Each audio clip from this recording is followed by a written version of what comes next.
Well, hey, in today's video, I'm talking about my evening routine, my personal routine for optimal sleep and brain detoxification. You see, when we sleep, we activate something called our glymphatic system. That is basically the immune and lymphatic system of the brain. This is where we actually sweep away metabolic debris, trash in the brain, and drain it from our brain into our bloodstream, through the lymphatic ducts, and really out of our body. It's part of our natural elimination system. If we're not sleeping well, we're gonna end up with a lot of metabolic debris, a lot of trash accumulating in our brain, driving up more oxidative stress, more inflammation in our brain, and literally degenerating our brain faster. Research has shown that people who do not sleep well have maybe insomnia, or maybe they, for a long period of time, they work different types of shift jobs where they're not sleeping overnight. They end up with more brain degeneration and higher risk of neurodegenerative conditions like dementia and Alzheimer's disease. So really good sleep is critical for preventing against neurodegenerative conditions and optimizing your overall brain function, so you can have great memory, so you can feel sharp and quick with your thoughts, good cognitive acceleration, really healthy, stable mood. If you're noticing anxiety, depression, kind of more of a lethargy and sadness, it's probably a sign your brain is not detoxifying effectively, and you end up with more inflammation in the brain. So a good evening routine is really critical for great sleep, so you can wake up the next day and have tons of energy. So this is what I do. Let's start with my evening meal. My evening meal is always a very blood sugar stabilizing meal. A lot of times when people wake up at night, it's because they're having blood sugar issues. They're having hypoglycemia, which causes a stress response in the body and in the brain, which will wake them up at night. So my blood sugar stabilizing meal is focused around good protein. I'm getting at least 30 grams of protein. For me personally, I'm usually consuming 60, 70, 80, maybe even 100 grams of protein in my evening meal. Now, my wife will eat less. She might get 30 to 40 grams of protein, but we always make sure we're getting at least 30 grams of protein. That protein helps stabilize your blood sugar, helps take away cravings. It also provides amino acids for good recovery, right? For good muscle building and lean body tissue development and fat burning. And that's so critical. So we make sure we've got the protein. We also make sure we have healthy fats. We're either getting the healthy fats from grass-fed or organic animal products, or from something like high polyphenol extra virgin olive oil, or maybe avocado or grass-fed butter, something along those lines, maybe pasture-raised eggs. We always have healthy fats, we always have protein, and then we have lots of colorful fruits and vegetables in that meal as well, making sure that we have a very nutrient-dense meal that helps stabilize our blood sugar. That's critical. We try to eat 3 to 4 hours before we go to sleep. So, we're typically trying to go to bed by 10, so we want to finish our meal ideally by 7 p.m. That way we have time to digest our food and process the nutrients that are in there while getting the blood sugar stabilizing effect. That's gonna set us up for great sleep. If you eat right before you go to bed, that food is just sitting in your stomach. It's gonna rot and putrefy because everything shuts down, including your digestive system, when you're sleeping. And if your digestive system is shut down and food is sitting in your stomach, it's gonna rot and putrefy, and it's going to provide a breeding ground for bacteria that you don't want, like H. pylori, which will end up causing nutrient deficiencies in your body, will end up causing higher amounts of inflammation in your system, a higher risk of acid reflux, gastroesophageal reflux disease, and different issues like that. And so we want to make sure we're consuming our food, have time to digest it before we end up going to bed. So the meal is where it starts. Then after the meal, we like to get out and get movement in. And usually we're playing with our kids. I might go out and play basketball with my kids, or we might take a family walk, something along those lines. I always recommend walking for at least 5 minutes after every meal. That will help bring down blood sugar. That will help to improve oxygenation throughout your body. It will help stimulate your lymphatic system for better detoxification and drainage. And again, it has a really good blood sugar stabilizing and fat burning effect for the body. So make sure you're getting at least 5 minutes of movement. We try to get more like 20 to 30 minutes of movement after dinner. So we're getting movement, and also it's right around sunset. And so we're getting red light, infrared, naturally from the sun as it's setting. It's in the kind of light spectrum that is associated with reducing inflammation and also actually helping set our circadian rhythm up for good sleep at night. You see, if we're getting a lot of UV light or blue light, like for example, if we have lights on throughout our house, which is what I'm going to get to next, that's going to tell us it's daytime. But when we're outside around sunset, that actually has certain frequencies of light that tell the brain, okay, it's time to start producing melatonin, which is our master sleep hormone. It's time to start getting ready to go to bed. You see, our ancestors at night, if they were exposed to anything, it would be sunset, and then it would be fire, which is more of like an orangish red light. And that orangish red light, that doesn't block melatonin like blue light, which we get from, our typical LEDs, our typical, daytime light bulbs that we're using. So after you get some evening light exposure, make sure you dim all the lights in your house. You can also use things like red light bulbs, for example, that are great. You can just kind of plug in your light bulb, and it will have more of a red, it's kind of a red orangish tint, so it's like fire, and you can sit and read or have a great conversation with your spouse or partner while you're still getting some light in the house, but it's not melatonin blocking light. And so that's key. So this is what we do. We wear blue light blocking. We dim all the lights in our house, right? So we come in after we're playing with our kids, we dim all the lights in our house. We put our children to bed. We try to get them in bed by 8:30 at night.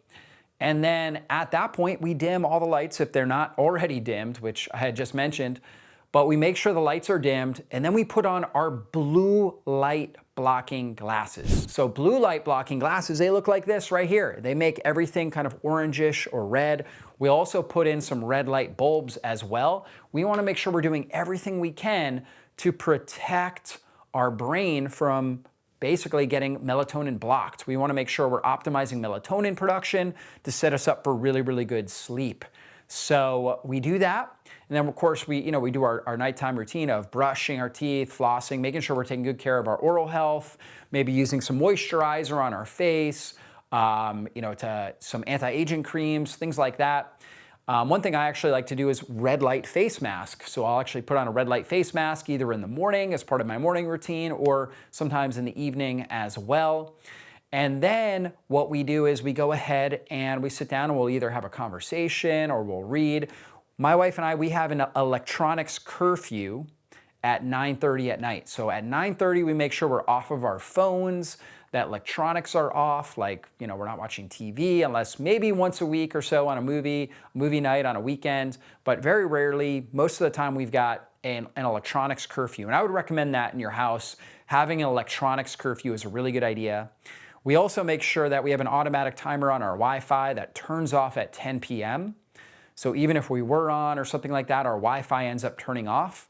There's a lot more research coming out about electromagnetic frequencies and how they impact our ability to sleep well, and they impact our body's natural electromagnetic frequency. And all of us are exposed to Wi-Fi and different types of electromagnetic frequency, and it's almost like, it's a form of dirt and dander. It's almost like a pollutant on our body, a toxin on our system. And so at night while we're sleeping is a really good time to turn all of that off and make sure that you are in a really pure environment that allows you to sleep really, really well. So electronics curfew at 9:30, our Wi-Fi goes off by 10 p.m. So around 9:30, we make sure that we've got all of our electronics off, and we also make some warm herbal tea. And those herbal teas are gonna be things like passion flower, valerian root, lavender, so some different herbs like that are all GABA agonists. And GABA is an inhibitory neurotransmitter in your brain. That means that it helps quiet your brain, helps kind of it allows for you to kind of turn off the constant movement of your brain, the anxiety, the hypervigilance in your brain, which sets you up for really, really good sleep. So we like these GABA agonists, these different types of herbs. Passion flower, chamomile is a really good one, it's a popular tea. So usually the blends we're using are bedtime teas in a sense. They have valerian, they have chamomile, they have passion flower, lavender, different herbs like that are all GABA agonists. And warm beverages help relax your body, help stimulate your vagus nerve, which helps relax and calm your mind, calm your brain. And of course, the GABA agonist herbs also help support that as well. So we drink herbal tea, we'll sit down, we'll read, or we'll have a light conversation with each other. And reading actually has been shown in different studies to really help support good sleep. In fact, there was one big study, it's called the reading trial, and it was done in 2021, and they showed that 42% of participants reported better sleep when they read before bed. Now, of course, when you read, you don't want to make sure that you're in blue light, right? So you want to make sure, again, the lights are dimmed, you're using blue light blocking glasses, you have a fireplace on, or you've got red light in your bulbs, something along those lines where you get enough light to read, but not enough to suppress melatonin release. And so sitting down and reading a book that you enjoy can be a great part of a nighttime routine to help set you up for great sleep. So this is something that my wife and I both enjoy. And then by 10 o'clock, we make sure all the lights are off, and we actually lay down on our PEMF mat. This is our pulsed electromagnetic frequency mat. Now, I talked about how EMFs, electromagnetic frequencies, can have a really hazardous effect on our overall body, almost like a toxin. But there are also electromagnetic frequencies that our physiology, we've been around since the beginning of time.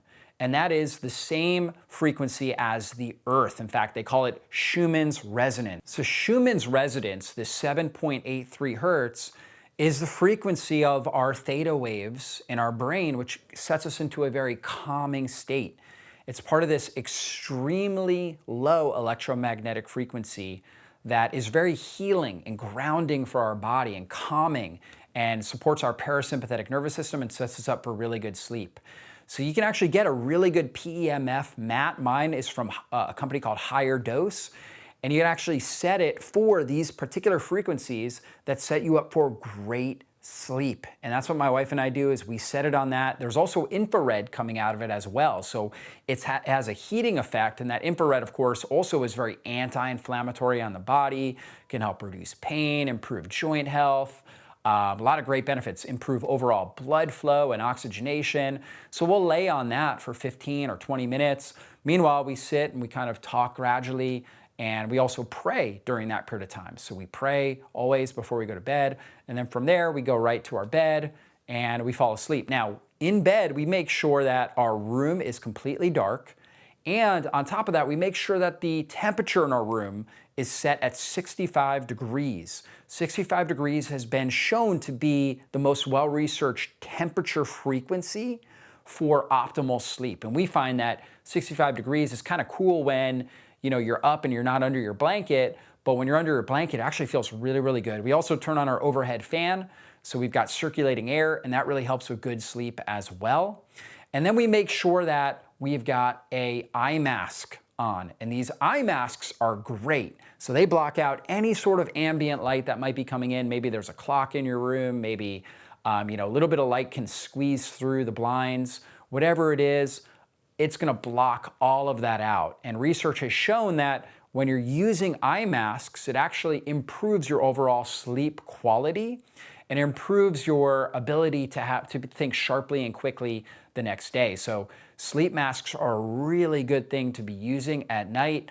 Whenever you're traveling, especially going to hotels and different things like that, it's harder to control the light in the environment. So using a sleep mask, bringing a sleep mask with you, can help block out any sort of ambient light getting into your eyes and blocking melatonin release. So you get the best possible brain detoxification benefits. So we always make sure we've got our eye mask on. Now, one thing I used to do for a while was mouth tape. And mouth taping forced me to breathe from my nose. And so now I've patterned my brain and my physiology to be a nose breather.